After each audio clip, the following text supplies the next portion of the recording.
Student study S के channel में आपका स्वागत है। और इस वीडियो के माध्यम से हम लोग जल में मिले विटामिन बी और सी को कवर करेंगे।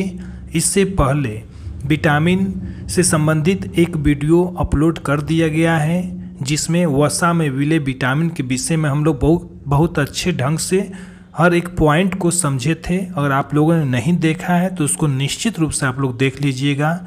यह विटामिन टॉपिक अत्यंत महत्वपूर्ण है क्योंकि किसी भी परीक्षा में इससे 2 से 3 क्वेश्चन आपको देखने को मिलेगा। तो आज हम लोग विटामिन बी और सी को अच्छे ढंग से पॉइंट वाइज अच्छे ढंग से समझेंगे। और यहाँ पर आप लोग देख रहे हैं कि जैसे विटामिन बी, यहाँ पर बी से संबंधित जो भी पॉइंट है जहाँ से परीक्षाओं में पूछे जाते हैं प्रश्न डायरेक्ट रूप से, उन सभी पॉइंट को एक डायग्राम के माध्यम से आप लोगों को दिखाया गया है। अगर आप इस तरह बनाकर नोट्स और पढ़ते हैं तो एक अच्छे तैयारी को आप लोग कर सकते हैं, एक अच्छी तैयारी कर सकते हैं और किसी भी परीक्षा में आपको समस्या नहीं होगी प्रश्नों को हल करने में। तो चलिए हम लोग शुरू करते हैं। विटामिन बी को विटामिन बी कॉम्प्लेक्स भी कहते हैं क्योंकि यह कई विटामिनों से मिलकर बना होता है। जैसे आप लोग यहाँ पर देख रहे हैं कि विटामिन बी के कई भाग हैं। एक तो B1 है, एक B2 है, B3 है, B5 है, B6 है, B7 है और B12 है। तो विटामिन B1 को हम लोग थायमीन या एन्यूरिन कहते हैं। तो विटामिन B1 का ये रासायनिक नाम है थायमीन या एन्यूरिन। इससे विटामिन B1 की कमी से बेरी बीमारी हो जाती है। यह एक प्रकार का लकवा होता है। इसी प्रकार एक दूसरी बीमारी है पॉलीन्यूराइटिस। तो पॉलीन्यूराइटिस भी एक प्रकार का लकवा ही होता है। तो ये विटामिन B1 की कमी से 2 बीमारियां आप लोगों को मालूम रहनी चाहिए जो कि परीक्षाओं में पूछी जाती है। इसके अलावा विटामिन B2 का रासायनिक नाम राइबोफ्लेविन है। तो विटामिन B2 का रासायनिक नाम अगर पूछा जाएगा तो आप बताएंगे राइबोफ्लेविन। विटामिन B2 की कमी से किलोसिस बीमारी हो जाती है। किलोसिस में क्या होगा तो ओठ जो होते हैं साइड से सूख जाएंगे, फटने लगते हैं ओठ। किलोसिस बीमारी में ओठ फटने लगते हैं। तो किलोसिस बीमारी ये कई बार पूछा गया परीक्षाओं में कि किलोसिस बीमारी किस विटामिन की कमी से होता है। तो विटामिन B2 और इसका रासायनिक नाम राइबोफ्लेविन है। इसके बाद विटामिन B3 है जिसे हम नियासिन या निकोटीनिक अम्ल कहते हैं। तो विटामिन B3 का रासायनिक नाम नियासिन या निकोटीनिक अम्ल है। इसकी कमी से पेलाग्रा रोग हो जाता है। यह किस प्रकार की बीमारी है तो इसमें त्वचा पर दाने पड़ने लग जाते हैं, छोटे छोटे दाने निकल जाएंगे त्वचा पर, तो उसे ही पेलाग्रा बीमारी कहते हैं। इसके अलावा विटामिन B5, इसका रासायनिक नाम है पेंटोथेनिक अम्ल। तो विटामिन B5 का रासायनिक नाम पेंटोथेनिक अम्ल है। इसकी कमी से चर्म रोग, बाल सफ़ेद हो जाते हैं। तो इसके अलावा विटामिन B6, इसका रासायनिक नाम है प्रीडॉक्सिन। तो प्रीडॉक्सिन किसका रासायनिक नाम है तो विटामिन B6 का है। और इसकी कमी से डर्मेटाइटिस, एनीमिया, मतलब सही में लौह पदार्थ की कमी हो जाएगा, एनीमिया। इसके अलावा विटामिन B7, इसका रासायनिक नाम है बायोटीन। इसकी कमी से चर्म रोग, बालों का झड़ना, ये सभी होता है। और इसका जो अगला भाग, लास्ट भाग है विटामिन B12, इसे हम कहते हैं साइनोकोबालमीन। तो विटामिन B12 का रासायनिक नाम साइनोकोबालमीन है। अब इसके अलावा हम लोग विटामिन B1 को, B2, B3, B5 जो भी विटामिन हैं इन सभी को अलग से जो महत्वपूर्ण और पॉइंट है उसको हम लोग देखते हैं। तो विटामिन B1 में पहला पॉइंट है कि तंत्रिका तंत्र को सुचारू रूप से कार्य करने के लिए अति आवश्यक होता है। तो विटामिन B1 जो होता है वो तंत्रिका तंत्र के सुचारू रूप से कार्य करने के लिए अति आवश्यक है। और तंत्रिका शोध रोधी, इसे हम तंत्रिका शोध रोधी विटामिन भी कहते हैं। तो विटामिन B1 को तंत्रिका शोध रोधी विटामिन भी कहा जाता है। विटामिन B1 के स्रोत कौन कौन से हैं ये स्रोत पूछे जाते हैं परीक्षाओं में। तो विटामिन B1 के स्रोत हैं चावल की छीलन, गेहूं के छिलके, ईस्ट, अंडे, सोयाबीन, साबुतन, ये सभी जो है विटामिन B1 के स्रोत हैं। विटामिन B1 सन 1912 में फंक ने चावल की छीलन से प्राप्त की थी। तो चावल के जो छिलके होते हैं उससे विटामिन B1 को सबसे पहले किसने प्राप्त किया था? तो फंक ने। जो फंक वैज्ञानिक हैं जिन्होंने विटामिन की खोज की है, उन्होंने विटामिन B1 का सबसे पहले खोज किया था, बताया था। इसके अलावा अब नेक्स्ट जो है विटामिन B2। विटामिन B2 से संबंधित कुछ महत्वपूर्ण पॉइंट है, उसको भी देख लें। तो विटामिन B2 गाय के दूध में पीलापन, राइबोफ्लेविन की उपस्थिति का कारण होता है। तो गाय के दूध में पीलापन किसकी उपस्थिति के कारण होता है? तो राइबोफ्लेविन। ये कई बार पूछा गया है। राइबोफ्लेविन किसका रासायनिक नाम है? तो अभी हम लोग देखें ऊपर, तो ये विटामिन B2 का ही रासायनिक नाम है। तो विटामिन B2 की उपस्थिति के कारण ही गाय के दूध में पीलापन पाया जाता है। इसके बाद दूसरा इसमें पॉइंट है कि मनुष्य के ऊतक में उपस्थित फास्फोरिक अम्ल से विटामिन B2 क्रिया करके दो एंजाइम बनाएगा, FMN एवं FAD। ये दो एंजाइम बनाता है विटामिन B2 मनुष्य के ऊतक में उपस्थित फास्फोरिक अम्ल से क्रिया करके। ये दोनों एंजाइम जो हैं श्वसन के लिए अति आवश्यक होते हैं। तो मनुष्य के श्वसन के लिए ये दोनों एंजाइम आवश्यक है। कौन कौन? FMN और FAD। विटामिन B2 के स्रोत कौन कौन से हैं? तो पनीर है, दूध हैं, अंडे हैं, ईस्टो, हरी सब्जियां, ये सभी जो हैं विटामिन B2 के स्रोत हैं। विटामिन B2 सर्वप्रथम दूध में पाया गया। तो ये प्रश्न यहाँ से प्रश्न ये पूछे गए हैं कि सर्वप्रथम दूध में कौन सा विटामिन पाया जाता है? तो विटामिन B2। इसके बाद विटामिन B3 से संबंधित कुछ पॉइंट है, उसको देख लिया जाए। विटामिन B3 से संबंधित पहला पॉइंट है कि विटामिन B3 जो है वो विटामिन PP भी कहते हैं। विटामिन B3 को विटामिन PP भी कहते हैं। विटामिन B3 कोश के शोषण के लिए NAD का महत्वपूर्ण घटक है। तो NAD का महत्वपूर्ण घटक कौन सा होता है शोषण के लिए? तो विटामिन B3 होता है। विटामिन B3 शरीर में ट्रिप्टोफेन द्वारा बनता है। यहाँ ये प्रश्न पूछा जाता है, तो शरीर में ट्रिप्टोफेन द्वारा कौन सा विटामिन बनता है? तो विटामिन B3। तो विटामिन B3 के स्रोत कौन कौन से? ईस्ट है, यकृत है, चावल है, जौ है, मक्का है, बादाम है, ये सभी जो हैं, टमाटर, मटर, मांस, ये सभी इत्यादि, इतने सब जब ये सभी जो है स्रोत हैं विटामिन B3 के। विटामिन B3 की कमी से क्या होगा? तो पिलाग्रा बीमारी होती है। ऊपर भी हम लोग देख चुके हैं। पिलाग्रा का मतलब है त्वचा पर दाने पड़ जाते हैं, छोटे छोटे दाने निकल जाते हैं, उसी को पिलाग्रा कहते हैं। अब चलिए विटामिन B5 से संबंधित कुछ पॉइंट को हम लोग देखते हैं। ये विटामिन B5। विटामिन B5 में पहला पॉइंट, मनुष्य में एसिटिल कोलाइन वो कोएंजाइम एक निर्माण में सहायक है। तो विटामिन B5 मनुष्य में एसिटिल कोलाइन व कोएंजाइम एक निर्माण में सहायक है।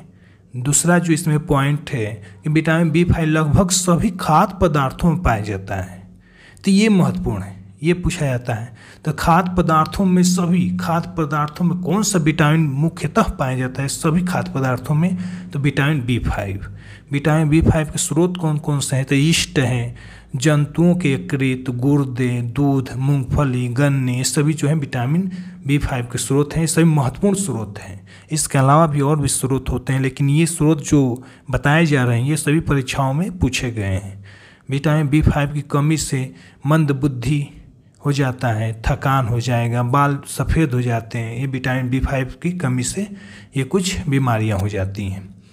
इसके अलावा आप देखेंगे हम लोग विटामिन B6। विटामिन B6 में कुछ पॉइंट है, इसको भी देख लिया जाए। तो पहला पॉइंट है एडरमीन भी कहते हैं। मतलब विटामिन B6 को क्या कहते हैं? एडरमीन कहते हैं। एडरमीन इसका नाम है। एडरमीन किस विटामिन को होता है? विटामिन B6 को। विटामिन B6 चावल की चोकर और ईस्ट में पाया जाता है। चावल की जो भूसी होती है और ईस्ट जो होते हैं उनमें विटामिन B6 पाए जाते हैं। विटामिन B6 शरीर में एमिनो अम्ल के निर्माण में सहायक होता है। तो एमिनो अम्ल के निर्माण में विटामिन B6 सहायक होता है। विटामिन B6 के स्रोत कौन कौन से हैं? तो दूध है, अनाज है, मांस, मछली, सभी जो है विटामिन B6 के स्रोत हैं। अब next vitamin B7। Vitamin B7 के विषय में देखेंगे तो पहला पॉइंट है, यह सल्फर युक्त विटामिन है, मतलब इसमें सल्फर पाया जाता है। तो सल्फर युक्त कौन सा विटामिन है? तो विटामिन B7 है। इसे विटामिन H भी कहते हैं। ये देखिए यहाँ पर एक महत्वपूर्ण पॉइंट, विटामिन H। तो विटामिन H किसका नाम है? तो विटामिन B7 का नाम है। दूसरा इसमें पॉइंट है, वसा निर्माण के लिए आवश्यक होता है। वसा, शरीर में वसा जो फैक्ट होते हैं उनका निर्माण करने में विटामिन B7 अति आवश्यक होते हैं। अगला जो पॉइंट है इसमें, तो आंत की बैक्टीरिया भी इसका संश्लेषण करती हैं। तो आंत, जो बड़ी आंत, छोटी आंत होती हैं, उनमें जो बैक्टीरिया पाई जाती हैं वो जो है विटामिन B7 का संश्लेषण का मतलब है निर्माण करती हैं। विटामिन B7 के स्रोत कौन कौन से हैं? तो सब्जी है, फल, गेहूँ, अंडे, मूंगफली, ये सभी जो हैं विटामिन B7 के स्रोत हैं। ये महत्वपूर्ण स्रोत बताए जा रहे हैं जो परीक्षाओं में पूछे गए हैं। इसके अलावा एक और विटामिन है फॉलिक अम्ल। यहाँ पर देखिए फॉलिक अम्ल। तो फॉलिक अम्ल का उपयोग DNA निर्माण, जीन्स द्विगुणन, रुधिराणुओं का निर्माण, तो रुधिराणु जो होते हैं उनका निर्माण में, DNA के निर्माण में इनका उपयोग होता है फॉलिक अम्ल का। इसे विटामिन B9 कहते हैं। ये महत्वपूर्ण है। विटामिन B9 किसे कहते हैं? तो फॉलिक अम्ल को कहते हैं। और नेक्स्ट जो इसमें पॉइंट है, बड़ी आंत के कोलन के जीवाणुओं द्वारा बनता है। तो बड़ी आंत में एक कोलन जीवाणु पाया जाता है जिसके द्वारा फॉलिक अम्ल का निर्माण होता है। फॉलिक अम्ल की कमी से मेगालोब्लास्टिक एनीमिया रोग हो जाता है इसकी कमी से। स्रोत कौन कौन से हैं? पालक है, सोयाबीन है, ईस्ट है, इस तरह। तो अधिकतर स्रोत देखेंगे तो कॉमन ही है। तो ये पालक, सोयाबीन, ईस्ट, ये सभी जो है इसके स्रोत हैं। इसके बाद जो विटामिन बी का लास्ट भाग है वो है विटामिन B12। विटामिन B12 को कोबाल्ट युक्त विटामिन कहते हैं क्योंकि इसमें कोबाल्ट पाया जाता है। ये कई बार पूछा गया है कि कोबाल्ट युक्त विटामिन कौन सा है? तो विटामिन B12 है। इसके बाद जो नेक्स्ट पॉइंट है, विटामिन B12 या B12 को DNA निर्माण, RBC परिपक्वन और माइलिन निर्माण आदि होता है। तो विटामिन 12 जो है वो DNA निर्माण करता है, RBC परिपक्वन करेगा, माइलिन निर्माण ये सब करता है, इसका कार्य है। विटामिन B12 वनस्पतियों में नहीं पाया जाता। ये भी कई बार पूछा गया कि वनस्पतियों में कौन सा विटामिन नहीं पाया जाता है? तो विटामिन B12। विटामिन B12 की कमी से कौन सी बीमारी होती है? परनीसियस एनीमिया, ये जो है विटामिन B12 की कमी से बीमारी होती है। विटामिन B12 और आंत के बैक्टीरिया भी इसका संश्लेषण करते हैं। तो जो आंत के बैक्टीरिया होते हैं वो भी इसका संश्लेषण करते हैं। इससे पहले हम लोग विटामिन B7 भी देख चुके हैं जो कि आंत के बैक्टीरिया द्वारा बनाए जाते हैं। तो B7 और B12 ये दोनों याद रखना है कि आंत के बैक्टीरिया द्वारा बनते हैं। B12 के स्रोत कौन कौन से? मांस है, मछली है, दूध है, पनीर है आदि, ये सभी जो हैं विटामिन B12 के स्रोत हैं। अब ये जो है विटामिन B खत्म हो गया है। अब विटामिन B तो खत्म हो गया, विटामिन C को देखते हैं। विटामिन C में पहला पॉइंट सबसे महत्वपूर्ण है कि सर्वप्रथम ज्ञात विटामिन है। तो विटामिन C सर्वप्रथम ज्ञात विटामिन है, सबसे पहले ये ज्ञात किया गया विटामिन है। इसके बाद दूसरा इसमें जो पॉइंट है, इस विटामिन में विषाणु रोधी गुण होते हैं। विषाणुओं को ये जो है नष्ट करता है विटामिन, इसलिए इसे विषाणु रोधी विटामिन भी कहा जाता है। इसमें नेक्स्ट जो पॉइंट है, ताप संवेदी विटामिन भी है। तो ताप संवेदी विटामिन कौन सा है? तो विटामिन C है। इसके अलावा यह विटामिन मूत्र के साथ उत्सर्जित किया जाता है, तो ये विटामिन मूत्र के साथ बाहर निकल जाता है। इसमें नेक्स्ट पॉइंट है, घाव भरने में सहायक, कोलेजन तंतुओं के निर्माण में सहायक है। तो घाव भरने वाले, जो शरीर में घाव होते हैं, घाव को भरने में कोलेजन तंतु सहायक होते हैं। और कोलेजन तंतु का निर्माण कौन करेगा? तो विटामिन C करता है। और विटामिन C कमी हो जाएगा शरीर में तो कोलेजन तंतु का निर्माण नहीं होगा और घाव को भरने में अधिक समय लग जाएगा। तो इस तरह ये जो विटामिन C बहुत ही महत्वपूर्ण है। इसका स्रोत कौन कौन से हैं? तो खट्टे फल हैं, जो भी खट्टे फल हैं उसमें विटामिन C मिलेगा, नींबू है, ये सभी इत्यादि। इसके अलावा आंवला, यहाँ पर देखिए आंवला में सर्वाधिक विटामिन C पाया जाती है। कई बार परीक्षाओं में पूछा गया है कि आंवला में कौन सा विटामिन पाया जाता है? तो विटामिन C। और विटामिन C सर्वाधिक किस में पाया जाता है? तो आंवला में पाया जाता है, कई बार पूछा गया है। विटामिन सी की कमी से कौन सी स्कर्वी रोग होगी। स्कर्वी रोग में क्या होगा, तो ये पैरिया की तरह बीमारी होती है, जिससे मसूड़े फूल जाएंगे, उससे जो है रक्त का स्राव होने लगता है। तो ये जो है स्कर्वी रोग कहते हैं इसे। इसके अलावा एक और पॉइंट है यहाँ पर कि धूम्रपान और मद्यपान करने वाले व्यक्तियों में अधिकांशतः विटामिन सी की कमी होती है। तो जो धूम्रपान और मद्यपान करते हैं उन व्यक्तियों में अधिकांशतः विटामिन सी की कमी होती है। इस तरह हम लोग एक महत्वपूर्ण टॉपिक विटामिन, जहाँ से किसी भी परीक्षा में कोई भी परीक्षा देंगे 2 से 3 क्वेश्चन आपको देखने को मिलेगा। इस तरह हम लोग ये जो है टॉपिक समाप्त कर दिए हैं। इसी क्रम में आगे हम लोग साइंस का अन्य टॉपिक पर जो महत्वपूर्ण है, जहाँ से परीक्षा में पूछे जाते हैं, उस पर आगे जो है टॉपिक को हम लोग देखेंगे, पढ़ेंगे। इससे पहले अगर आप लोगों ने लाइक नहीं किया है वीडियो को तो लाइक कर दीजिए, शेयर कर दीजिए, और सब्सक्राइब नहीं किया है तो सब्सक्राइब कर दीजिए। ठीक है, मिलते हैं नेक्स्ट वीडियो में।